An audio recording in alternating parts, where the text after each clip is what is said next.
নমস্কার। এই পর্বে আমি নক্ষত্র নিয়ে আলোচনা করব।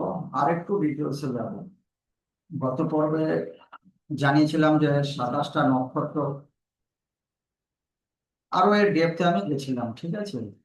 লাস্টেও এটাও বলেছিলাম নক্ষত্রকে কিভাবে আমরা শর্ট মানে শর্টে দেখবো, আর কার পরে কার নক্ষত্র অনুযায়ী দশা সিলেক্ট হয়, ঠিক আছে।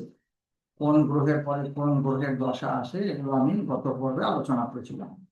আজকে নক্ষত্র নিয়ে আর একটু ডিটেলসে যাব। আসুন পেজ শেয়ার করে আপনাদের বোঝানোর চেষ্টা করছি। আর আপনারা অবশ্যই যারাই দেখছেন পেজটাকে ফলো করবেন, চ্যানেলটাকে সাবস্ক্রাইব করবেন। আমার অ্যাস্ট্রো সজল ফেসবুকে পেজ আছে, ফেসবুকের পেজ ফলো করবেন, ঠিক আছে। এখানে যদি কন্টিনিউ জুড়ে থাকেন, বেসিক অ্যাস্ট্রোলজিতে মানে কোনো প্রবলেমই হবে না, নিজের বিচার নিজে করতে পারবেন। ওকে,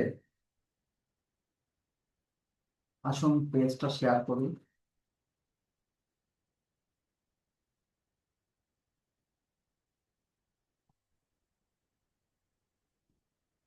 দেখুন, এখানে লিখেছি এক রাশি ইকুয়াল টু 30 ডিগ্রি। এটা আপনারা জানেন, আগের পার্ট যদি আপনারা দেখে থাকেন তাহলে এটা আপনারা জানেন। এই পার্টে দেখুন লিখেছি, যেমন রাশির মান 30 ডিগ্রি, 27টা নক্ষত্র আপনারা জেনেছেন। 27টা প্রত্যেকটা নক্ষত্রের মান কিন্তু 13 ডিগ্রি 20 মিনিট করে। একটা রাশি 30 ডিগ্রি, একটা রাশি 30 ডিগ্রি, আর একটা নক্ষত্রের মান 13 ডিগ্রি 20 মিনিট করে। ওকে, আমরা ছোটবেলায় পড়াশোনা করেছি 60 মিনিটে 1 ডিগ্রি।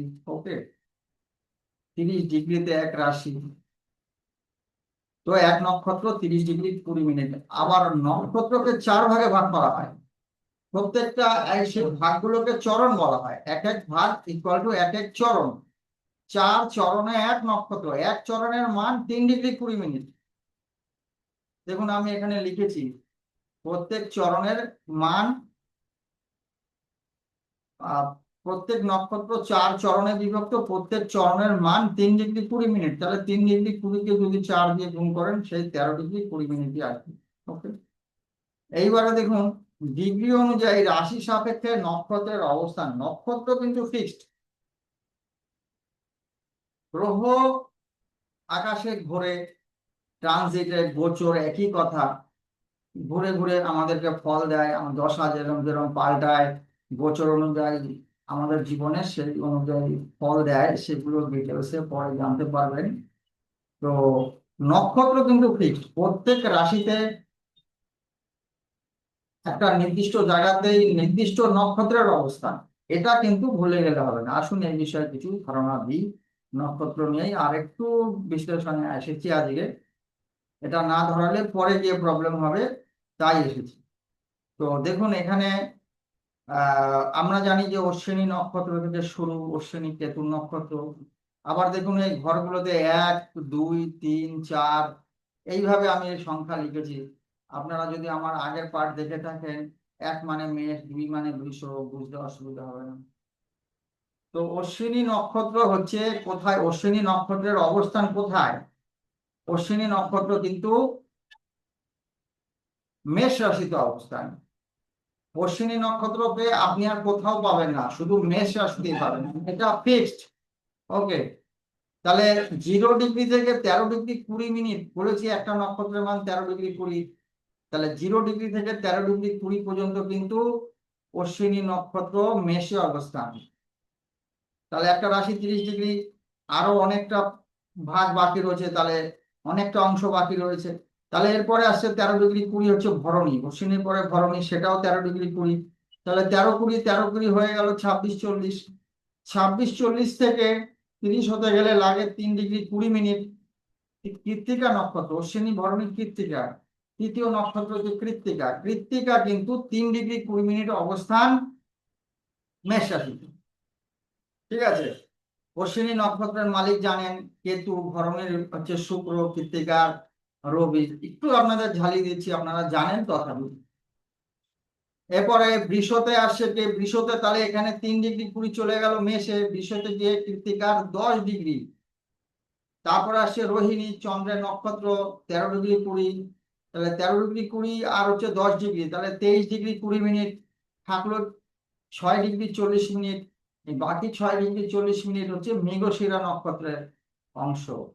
ঠিক আছে, এরপরে দেখুন মৃগশিরা নক্ষত্র 6°40 মিথুনে পেয়েছে। তারপরে আদ্রা আছে 13°20 মিথুন রাশিতে, 3 মানে মিথুন জানেন। তাহলে হয়ে গেল 20°। 10° হচ্ছে পেলো পুনর্বসু নক্ষত্র। ঠিক আছে, সব নক্ষত্রে 13°20। এরপরে দেখুন পুনর্বসু নক্ষত্র 3°20 পেলো। 10° 13 হতে আর 3° থাকে। তাহলে পুনর্বসু 3°20 হচ্ছে কর্কটে। তারপরে পুষ্যা 13°20, পুষ্যার মালিক শনি, দেখে নেবেন। অশ্লেষা, অশ্লেষার মালিক নক্ষত্রের মালিক হচ্ছে বুধ, এখানে 13°20। তাহলে পুরো একটা সার্কেল কমপ্লিট হয়ে গেল। এরপরে আসি আবার কেতুর নক্ষত্র। ঠিক আছে, মঘা কেতুর নক্ষত্র 13°20, প্রথম থেকে শুরু হচ্ছে। পূর্ব ফাল্গুনি 13°20, 26-40, উত্তর ফাল্গুনি 3°20। 13-20 মধ্যে 3-20, 10° বাকি আছে। তাহলে কন্যায় কিন্তু 10° পাওয়া গেছে উত্তর ফাল্গুনি। তারপর হচ্ছে হস্তা, মালিক হচ্ছে চন্দ্র, হস্তা নক্ষত্রের 13°20। তাহলে 13 × 13, 20 আর 10°, 23°20। বাকিটা হচ্ছে চিত্রা নক্ষত্র 6°40। আপনাদের যদি ভিডিও কোনো জায়গায় বুঝতে অসুবিধা হয় কমেন্টে দিতে জানাবেন, ঠিক আছে, তাহলেও কিন্তু আপনাদের আমি অ্যান্সার করব। আচ্ছা, এরপরে আসছে চিত্রা 6-40, তাহলে তুলায় চলে আসলো চিত্রা 6-40। বাকি 13°20 মধ্যে আর হচ্ছে। তারপর হচ্ছে স্বাতী নক্ষত্র, মালিক হচ্ছে রাহু, 13°20। তাহলে হয়ে গেল 20°। বিশাখা আসলো তারপরে, বিশাখা নক্ষত্রের মালিক হচ্ছে বৃহস্পতি, তাহলে হয়ে গেল 10°। তাহলে হয়ে গেল এটা 30°। এরপর আসছি বৃশ্চিক রাশিতে, 8 মানে বৃশ্চিক। তাহলে 10° চলে গেলে 3°20, বিশাখা নক্ষত্রের 3°20 পাবে হচ্ছে বৃশ্চিক রাশিতে। তারপরে অনুরাধা নক্ষত্র 13°20। অনুরাধা হচ্ছে শনি নক্ষত্র। তারপর হচ্ছে জ্যেষ্ঠা 13°20 হচ্ছে বুধের নক্ষত্র। এরপরে দেখুন এখানে একটা সার্কেল শেষ হয়ে গেল। আবার কেতু নক্ষত্র দিয়ে শুরু, ধনু থেকে। মূলা প্রথমে পাবে, মূলা 13°20। হ্যাঁ, মূলা নক্ষত্রের মালিক হচ্ছে কেতু, ভালো করে দেখে নেবেন। হ্যাঁ, 19 নম্বর নক্ষত্র। এরপরে হচ্ছে পূর্বাষাঢ়া 13°20। তাহলে 13-20, 13-20, 26-40। এরপর আসছে উত্তরাষাঢ়া 3°20। 3°20 হয়ে গেলে এবার আসলে মকর, 10 নম্বর রাশি, 3°20। তাহলে উত্তরাষাঢ়ায় 10° থাকলো। শ্রবণা 13°20, মালিক হচ্ছে চন্দ্র। তারপর হচ্ছে ধনিষ্ঠা, মালিক হচ্ছে এই নক্ষত্রের মালিক হচ্ছে মঙ্গল, 6°24। ঠিক আছে, আরো 6-40 বাকি আছে।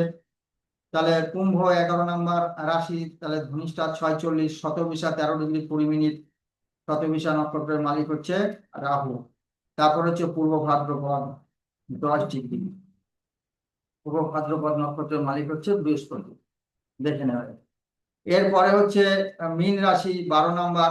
মীন রাশি হচ্ছে পূর্ব ভাদ্রপদের, এখানে 3-20 পেয়ে গেল, 3°20।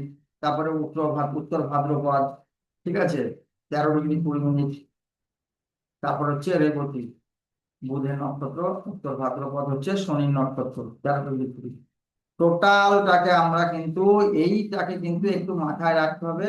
জাস্ট এটা আগে ভাগে দিয়ে রাখলাম, এটা আপনাদের পরবর্তীতে বুঝতে সুবিধা হবে বলে। নক্ষত্র এর আগে বলেছি, নক্ষত্রের একটু ডিটেলস দিয়েছি। আজকে আর একটু ডিপে গিয়ে আপনাদের বোঝালাম। ঠিক আছে, যে এক নক্ষত্র 13-20, 4 চরণ মিলে এক নক্ষত্র, এক এক চরণের মান 3°20। হম প্রত্যেক রাশিতে নক্ষত্রের অবস্থান স্থির থাকবে।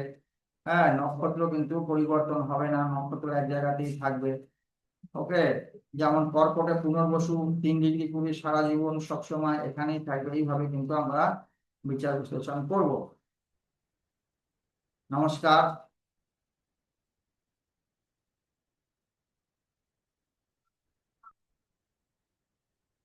নমস্কার, আজকের বিচার এই পর্যন্তই। ভালো থাকবেন।